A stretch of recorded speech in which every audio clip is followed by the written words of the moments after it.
Adolescence and drug alcohol abuse. See, adolescence में drug और alcohol का यूज बहुत ज़्यादा होता है एडोलसेंस एज में ही।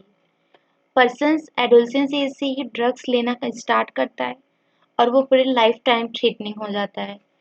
So, adolescence is a period or a process during which a child becomes mature in terms of his/her attitude and belief for effective participation in society.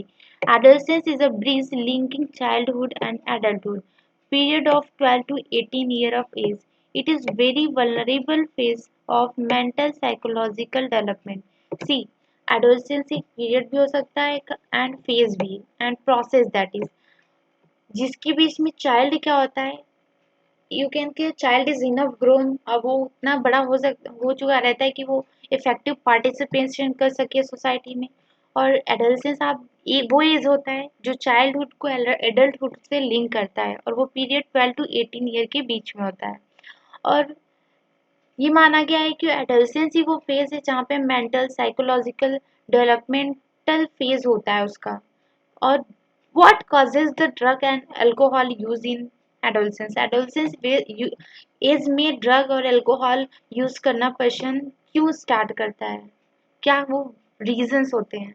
First, curiosity and experiment. Second is need for adventure and excitement. See, adolescence age में क्या होता है, वो person जो होता है उसके अंदर क्यूरियोसिटी रहती है एक्सपेरिमेंट करने को, एक्साइटमेंट, एडवेंचर, दीज ऑल, जिससे वो पर्सन क्या होता है, प्रमोट होता है to use first time the drug as experiment और वही उसके लाइफ टाइम यूज के लिए रिस्पॉन्सिबल हो जाता है।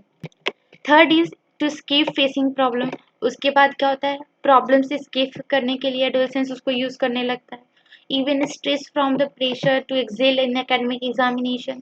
एकेडमिक एग्जामिनेशन से प्रेशर में अल्कोहल यूज एज अ, आप कह सकते हैं यूफोर्बिया, क्या होता है, ड्रग्स जो यूज करते हैं उनको थोड़ा वेल बींग फील होता है जिसकी वजह से वो स्ट्रेस सोचते हैं कि स्ट्रेस से कम आउट होने के लिए, बट वो क्या होता है, एक विशियस सर्कल में फंसे रह जाते हैं। Television, newspaper and movies, internet, ये भी एक तरीके का आप कह सकते हैं, इससे भी प्रमोट होते हैं पर्सन्स एडोलसेंस एज में ड्रग्स यूज़ करने के लिए। Unsuitable, unstable, unsupportive family structure and peer pressure. Unstable और अनसपोर्टिव फैमिली स्ट्रक्चर हो, पीयर प्रेशर हो, तो भी पर्सन प्रमोट होता है ड्रग अब्यूज़ के लिए। नाउ हम लोग मूव करते हैं एडिक्शन एंड डिपेंडेंस। कैसे पर्सन अडिक्टेड हो जाता है या फिर एडिक्शन क्या होता है, उस पर कैसे डिपेंडेंट हो जाता है ड्रग पे। Addiction, it is the psychological attachment that is the euphorbia and temporary feeling of well being with the use of the alcohol and drugs. See, एक पर्सन प्रमोट होता है फर्स्ट टाइम यूज के लिए if उसको life time threatening क्यों हो जाता है। सी, होता क्या है, psychological attachment, one time use किया उसको feeling of euphoria, well being feel होता है उसको, जिसकी वजह से क्या होता है, वो मोर प्रमोट होता है कि drug as a stress reduce करने के लिए यूज करने लगता है।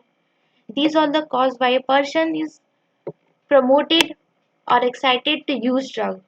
With a rapid use of drug, the tolerance level of the receptors increases, thus the receptor respond only to the higher doses and leading to the higher intake and addiction. See, first time use किया उसके बाद क्या होगा, धीरे धीरे जब वो पहले तो लोअर क्वांटिटी में लेता रहेगा, फिर क्या होगा, उसके रिसेप्टर्स जो होते हैं ना, उनकी टॉलरेंस लेवल इंक्रीज हो जाती है ड्रग्स के जो रिसेप्टर्स होते हैं, जिसकी वजह से वो पर्सन क्या होता है, हाई डोजेस में टेक करने लगता है। उसके उसके रिसेप्टर्स उसको रिस्पॉन्सिबल होते हैं कि वो हाई डोजेस में टेक करे, और जो कि लीड करता है path to the higher intake and addiction के लिए। Dependence, it is the tendency of the body to manifest a characteristics and unpleasant withdrawal syndrome if the regular doses of the drug and alcohol is abruptly discontinued. See, क्या होता है, जब person first time लिया, second time लिया और उसको फिर वो कंटिन्यू लेता है, फिर ड्रग जिस टाइम वो नहीं लिया, इफ वो मना भी करना चाहे कि ड्रग ना ले, तो विड्रावल सिंड्रोम्स दिखते हैं जो कि रेगुलर यूज में अब्रप्ट हुए, डिसकंटिन्यूटी आई तो दिखते हैं। क्यों? क्योंकि वो पूरी तरीके से उसके रिसेप्टर्स जो हैं एकदम हाई लेवल रिस्पॉन्स करने लगते हैं, उसको मोर प्रमोट करते हैं for the taking more and more drug.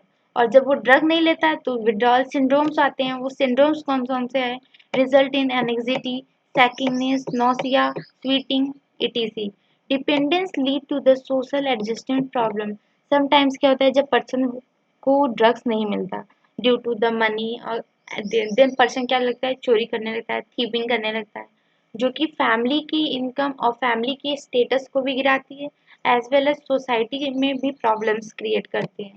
So drug first use long use बन सकता है, experiment one time experiment can be life threatening.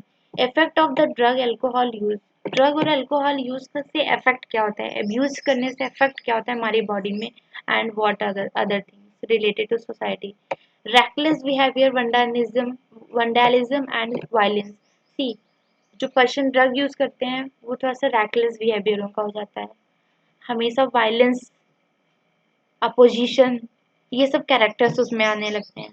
और इवन जब लार्जर इनटेक करने लगते हैं तो coma, death due to the respiratory failure, heart failure and cerebral haemorrhage. See, जब हायर डोज इनटेक करने लगते हैं जिससे कहते हैं रिस्पायरेटरी प्रॉब्लम्स होने लगती हैं, हार्ट फेल हो सकता है, सेरिब्रल हेमोरेज जिससे पर्सन की डेथ या फिर कोमा में भी जा सकता है। Drug mixed with alcohol causes death. और क्या होता है ड्रग अल्कोहल का अगर साथ में यूज करते हैं तो due to the higher higher addictive nature उसकी वजह से डेथ हो सकती है पर्सन की। Damage of nervous system and liver cirrhosis, nervous system भी डैमेज हो सकता है, लीवर cirrhosis मतलब damage of the liver tissues. Mental and social distress in the family and friend, वहाँ पे क्या उसके वायलेंस वेंडलिज्म बिहेवियर से मेंटल एंड सोशल डिस्ट्रेस आ सकता है। सोशल प्रॉब्लम हो सकता है लाइक स्टीलिंग, पर्सन को जब ड्रग नहीं मिलेगा तो वो स्टील करने लगेगा। And spread to the infectious disease से भी रिस्पॉन्सिबल हो सकता है, लाइक एड्स, जो पर्सन इंट्रावीनस ड्रग्स को कंज्यूम करते हैं उनके में ये हाई चांसेस रहते हैं for the some STDs, that is infectious disease even, AIDS, hepatitis B, and etc. many more. Use of the drugs and alcohol by pregnant women affect the fetus, that is fetal alcohol syndrome affairs। सी, अगर जो pregnant women drugs का use करती है तो उसके foetus के development में retardation आती है जिसको फीटल अल्कोहल सिंड्रोम्स भी कहते हैं। Loss of sexual drive and necrospermia. See, sexual drive में लॉस होना एंड नेक्रोस्पर्मिया, और स्पर्म का काउंट समटाइम इंक्रीज होता है। स्पर्म यू कैन से उनका शेप एंड साइज वो नॉर्मली नहीं प्रोड्यूस होते हैं। And misuse of the drug bye athlete, that is narcotic, analgesics, anabolic steroid, diuretic and certain hormone to increase the muscle strength and bulk to promote aggressiveness। क्या करते हैं जो athlete रहते हैं वो लोग भी ड्रग का यूज करते हैं एज अ अपनी परफॉर्मेंस को इंक्रीज करने के लिए, बल्कि ये एक तरीके का इलीगल यूज है ऐसे।